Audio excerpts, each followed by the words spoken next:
اس video میں ہم ایسے سنجیدہ اور اہم حقائق سے پردہ اٹھائیں گے جنہوں نے پاکستان کی سیاست، معیشت اور عوامی سوچ کو گہرے انداز میں متاثر کیا، اور ہم یہ جاننے کی کوشش کریں گے کہ آخر وہ کون سے کیسز اور الزامات تھے جو ایک 3 بار وزیر اعظم رہنے والے لیڈر کے خلاف سامنے آئے، اور ان کیسز میں اصل حقیقت کیا تھی۔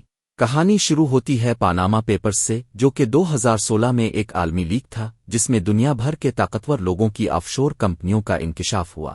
اس میں نواز شریف کے بچوں کے نام پر قائم کمپنیوں اور لندن کے مہنگے ایون فیلڈ اپارٹمنٹس کا ذکر آیا۔ ان اپارٹمنٹس کی قیمت مختلف اندازوں کے مطابق کروڑوں پاؤنڈز میں بتائی گئی۔ یہاں سب سے بڑا سوال یہ اٹھا کہ کیا یہ جائیدادیں قانونی ذرائع سے حاصل کی گئیں، اور کیا ان کی مکمل تفصیل پاکستانی حکام کو دی گئی تھی یا نہیں۔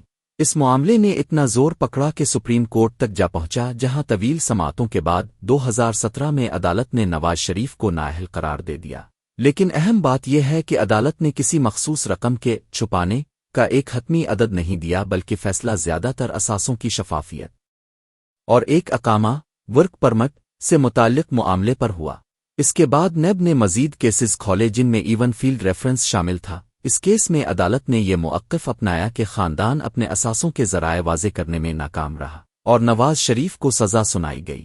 اسی طرح العزیزیہ اسٹیل ملز کیس میں یہ سوال اٹھایا گیا کہ سعودی عرب میں قائم فیکٹری کے لیے سرمایہ کہاں سے آیا، اور کیا یہ مکمل طور پر قانونی اور ظاہر شدہ تھا۔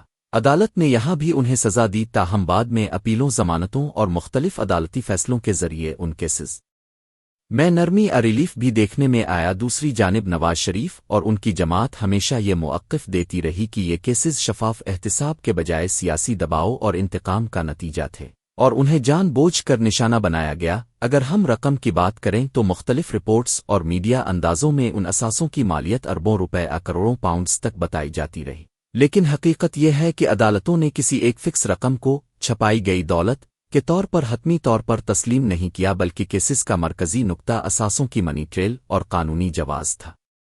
اس سارے معاملے کو اگر وسیع تناظر میں دیکھا جائے تو یہ صرف ایک فرد کا مسئلہ نہیں، بلکہ پاکستان میں احتساب کے نظام، سیاسی کشمکش اور اداروں کے کردار کی ایک بڑی تصویر پیش کرتا ہے۔ اور یہی وہ سوال ہے جو آج بھی عوام کے ذہنوں میں موجود ہے کہ کیا واقعی احتساب سب کے لیے برابر ہے یا نہیں۔